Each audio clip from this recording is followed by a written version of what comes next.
Okay, hi, I'm Emily Banks, and this is my transition speech. So I'm going to start off with where I live. So I live on Swan's Island, and my whole life, I've been surrounded by this one job, like this one job option, and that's lobstering. And I've gone out a couple times with friends and people that I know, and it's just not really my thing. I mean, I enjoy it and everything, but most kids my age, they already have their own boats and they already have a couple hundred lobster traps, and my family is not, like, the main source of income for my family is not lobstering.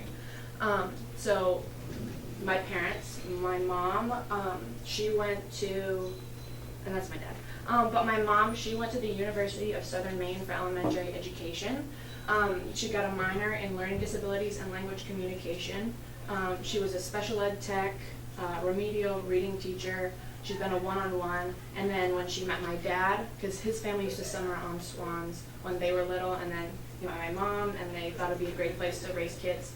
So now she's the administrative assistant at Swan's Elementary School, and she's also a part-time ed tech. And then my dad pretty much does everything else but lobstering, so everyone else covers the lobstering, and then he does everything else. So he went to EMCC for an associate's degree in liberal arts. He sells real estate, he does the oil, he does the construction, he owns a 8-unit subsidized apartment complex, takes care of summer houses. So he pretty much does everything else and leaves the lobstering to all the other guys. And so a big influence in my life has been my sisters, because I have 4 older sisters, and they all have their own job that they are all really good at and they really enjoy. And so I wanted something like mine. I wanted to be my own individual and have something that I can call my own for my own job. And so Katie, my mom from a really young age has always told all of us it's either military or college. And that's just what she's always told us. And so we each kind of decided from there. I'm choosing college. But so Katie went into the military right out of high school. And I was 3 at the time. And she went into boot camp in Texas. And then she's been stationed in Virginia, in California, and Arizona, Nevada. She's been deployed to Qatar for 6 months, Iraq for a year, and then she's been to Afghanistan for 6 months. The last time she was been deployed. And so what I kind of learned from Katie is that I really don't like goodbyes. Like, I hate that. And so while my other sister, Sarah, while she's having babies and everything, I want to be around and be in their lives because they're around 3, like when she left, and so I want to be part of their lives and be with them when they're younger and have strong relationships with them. And so Sarah, she is an ER. She went to St. Joe's and for nursing, and then she is now an ER nurse in Lewiston. And I've always kind of looked up to her because I love her idea of helping people and being able to work with people, and that's kind of resonated with me. Like, that's something that I want to do too. And then there's Lila, and she went to Farmington, and she is now a teacher, and she always has these crazy stories about the kids she works with and how much she loves working with them, and that's also something that I want to work with people. And then Kimmy, she is a junior at Thomas College right now, and she's going for forensic psychology, so profiling people who have schizophrenia or stuff like that. So I don't know if that's something that I really can relate with, but I like the idea of also she helps people and she's going to want to do something like that. And so based on what they've done, I've been forming what I like. So I like running, cross country team. I love art and basketball and traveling and being outside, that's on Swans, and just going to events and hanging out with friends. So I knew from the start of this whole journey that I wanted to work with people. So a couple classes that have really influenced what I want to do in my life is, one of them is baby room. I loved, these are pictures of my nephews because I'm not allowed to take pictures of the babies in baby room. But I really enjoyed like working with them because they're at like the prime stage, like 7 months to like a year old in their development. So they're like crawling and starting to walk and starting to reach for things, and they're starting to try to talk and everything. And I really enjoyed like watching their physical and mental development, and also just being hands-on and working with them. And then also anatomy. I had that last semester, and I really enjoyed seeing how like the different muscles work together and the different body parts, and I really actually loved like memorizing the different bones and the muscles and stuff. And so I'm now thinking, so I like sports, I love working with people, and I really like my anatomy class and baby room, so possibly a physical therapist is what I've been thinking. So Mrs. Gertler actually came up to me when she was talking about signing up classes next year, and she was like, okay, so are you thinking about doing anything? Like, what's going through your mind? And I was like, well, I've been throwing around this idea of being a physical therapist. So she's like, awesome, I'll try to get you a physical therapy internship at NDI Hospital next year. So that'll hopefully help me narrow things down, and I was really excited. And then, I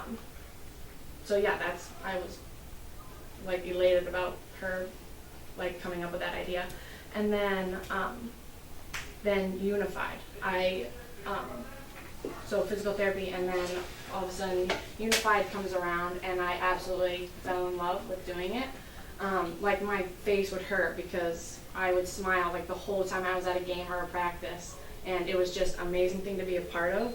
And I love being able to see them like being able to do something that they didn't think they'd be able to do. Like they can run out to superstar, and they can shoot a basket and have the whole crowd cheer for them. And I remember one time it was this last year, I was part of like the crowd, just like the student section, watching one of the Unified games, and one of the kids shot a shot, and I looked over at their family members, and they were in tears, like they were bawling their eyes out because they never thought that their kid would be able to do something like this. And so that really resonated with me, and I just love the idea of working with them and just working with their positive attitudes all the time. And so I was thinking, because my gram, she did the Special Olympics for 20 years. And she was like a hugger at the Special Olympics, so they would run across the finish line and they just wanted a hug, or so she would hug them. And so my gram plus working with Unified, so possibly now thinking about an occupational therapist. So I came across the idea of occupational therapy while I was looking at colleges online. I was like, what the heck is an occupational therapist? Because it's not really something people normally know about. And so I was talking with Morin, one of the ladies that goes to different schools and works with different people. And I asked her what she did. So she's an occupational therapist. She started with pre-med, and then she got her BS in biology at UMO, and then she got her entry level of master's at USM. And so I asked her to define what an occupational therapist actually was for me, because I probably wouldn't be able to do it very well. And she said an occupational therapist is a person who tries to facilitate helping a person who is having physical or mental challenges to engage in any activity they want to do. She said it's more like kind of holistic than, it's like physical therapy is like a more broad thing, and then occupational therapy is kind of narrowing it down a little more. So it could be for like work, like being able to participate in school, or leisure and play, or then there's self-care. So like anything from brushing your teeth and getting dressed to like being able to work in your home and do things on your own. And so when an OT is looking at a client, they look at their whole life. And I thought that was really a pretty great description of what that was, an occupational therapist actually does. So I asked her what her favorite part about being an occupational therapist was, and this is what she said. She said, I love my job. You don't just sit around and do one thing at all times. If you are a person who likes routine, this is not the job for you. I think the coolest thing is collaborating with someone to meet their goal, and knowing that when they get to where they want to be, you can just go awesome and they are happy. I also love watching the kids I work with grow and develop and working with them. But when they can finally come back to me and say, I did it, and you can go, yes, you did. She's like, basically, I'm a cheerleader. And so I really like that. I love, and that goes back to like working in baby room. Like, I love watching the kids grow and develop. Like, we have one kid and she was premature, and so you have to like work with her to like crawl because she doesn't want to. She just wants to like kind of scooch across the floor, and so you have to really like help her even if she gets frustrated with herself. And so I just thought that that was really awesome, and I was like, okay, occupational therapy, that's what I'm going to go for. And then I talked with the physical therapist. And then, so this Liz Oppewall, she got her Bachelor of Science degree, and then she said that to maintain her license every year she had to take a board exam, and then she graduated from UConn.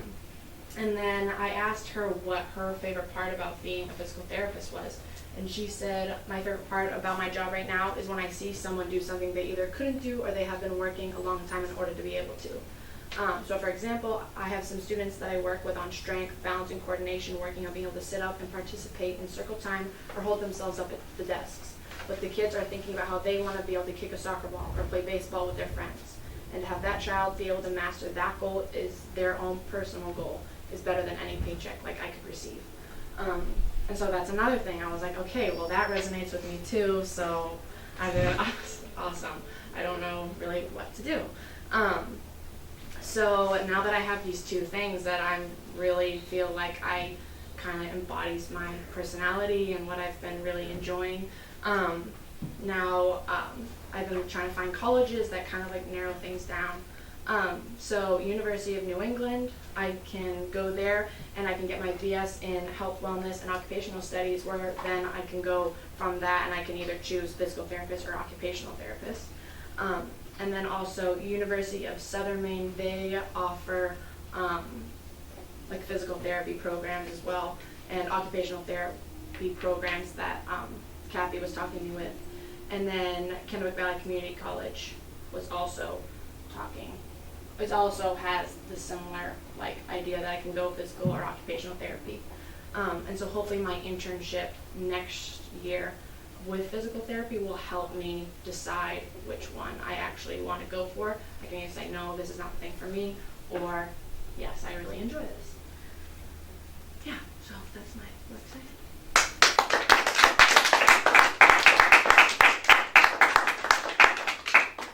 Questions for Emily?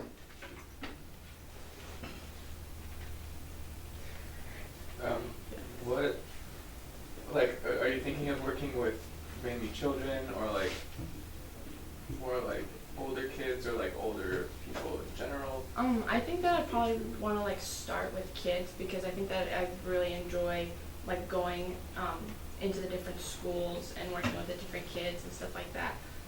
But then I think probably have my own kind of practice, and then being able to have anybody that needs it come and I can help a bunch of different people. So,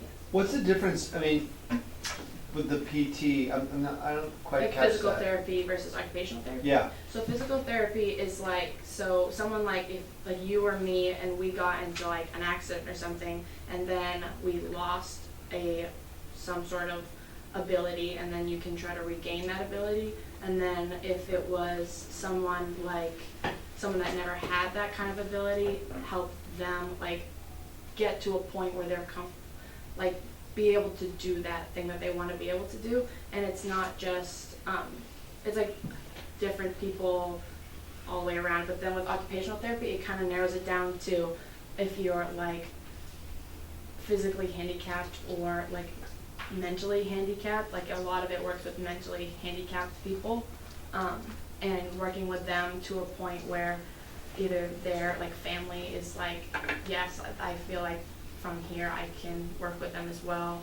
or they are at a point where they are okay with where they are. Yeah. Mm-hmm. So it's kind of, physical therapy is kind of a little bit more like an umbrella, and then occupational therapy is just one way to work with people, because it's occupational therapy is also not just like I said, it was like mentally handicapped. Physical therapy, it's also like Kathy was saying, if someone had like a high spinal cord injury and they wanted to be able to like do this or do that, like being able to like work with them and try to get them to a point where they're happy. And yeah. Mm. Yeah. Wow. One more question. Okay. Could you fully explain unified? Like, you just said unified, and I was Oh like, yeah, sorry. So unified is we didn't have it until I think it's like 2-3 years ago, and it's a basketball program for the special need kids that we have here at the high school, and being able to let them just be on a team or be in the sport that they have been wanting to do, if they do want to do it. Some of them just don't really want to be there, but their parents are having them be there because it's a good thing for them. But it's just being able to get the kids and the parents that didn't think that their kids would be able to do something like this, let them be able to experience what other kids can experience. and who do they play? We've played Brewer, we play like all the other schools in the main area. Brewer, John Bapps, Hamden Academy. Yeah. So all the same schools that Andrew played? Yeah, pretty much. Yeah, and then there's actually partners. Well, I was on varsity basketball this year, so I couldn't actually play with them. So I was a student coach. And then there's people because there's partners, and then there's the athletes.